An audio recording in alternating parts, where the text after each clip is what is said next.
Hi friends, welcome to Bangla activity চ্যানেলে সবাইকে স্বাগত। আগামী মঙ্গলবার রাজ্যে অর্ধ দিবস ছুটি ঘোষণা করা হয়েছে নবান্নের পক্ষ থেকে। আজ নবান্ন থেকে এই সংক্রান্ত বিজ্ঞপ্তি প্রকাশ করা হয়েছে। কি বিষয়ে ছুটি আমরা বিস্তারিত জেনে নেব। প্রত্যেকেরই কি ছুটি নাকি কারোর ছুটি থাকবে না, অর্ধ দিবস ছুটি কাদের কাদের বিস্তারিত আমরা একটু এই ভিডিওতে জানব। আপনারা জানেন 1 জুলাই বাংলার প্রাক্তন মুখ্যমন্ত্রী তথা বিশিষ্ট চিকিৎসক বিধানচন্দ্র রায়ের জন্মদিন। এই দিনটি দেশজুড়ে চিকিৎসক দিবস হিসাবে পালিত হয়।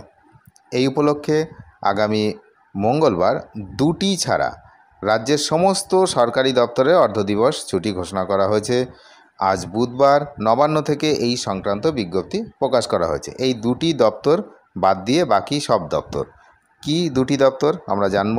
বিজ্ঞপ্তিতে বলা হয়েছে, রাজ্যের প্রাক্তন মুখ্যমন্ত্রী তথা চিকিৎসক বিধানচন্দ্র রায়ের জন্মবার্ষিকী উপলক্ষে প্রতি বছর 1 জুলাই চিকিৎসক দিবস হিসাবে পালিত হয়। এই দিনটি রাজ্যে অর্ধ দিবস ছুটি থাকে। এবছরও দিনটি পালন করা হবে। ওই দিন রাজ্য সরকারের অধীনস্থ সমস্ত দপ্তর অর্ধ দিবস ছুটি থাকবে, অর্থাৎ সকাল থেকে দুপুর 2টো পর্যন্ত কাজ চলবে।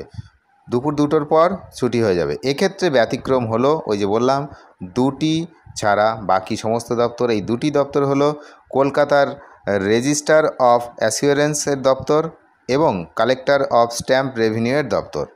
এছাড়া রাজ্য সরকারের অধীনে সকল অফিস মঙ্গলবার অর্ধ দিবস অর্থাৎ 1 জুলাই অর্ধ দিবস ছুটি থাকছে। অনেক ধন্যবাদ ভিডিওটি শেষ পর্যন্ত দেখার জন্য। চ্যানেলে নতুন হলে অবশ্যই চ্যানেলটিকে সাবস্ক্রাইব করে সঙ্গে থাকবেন। Thank you.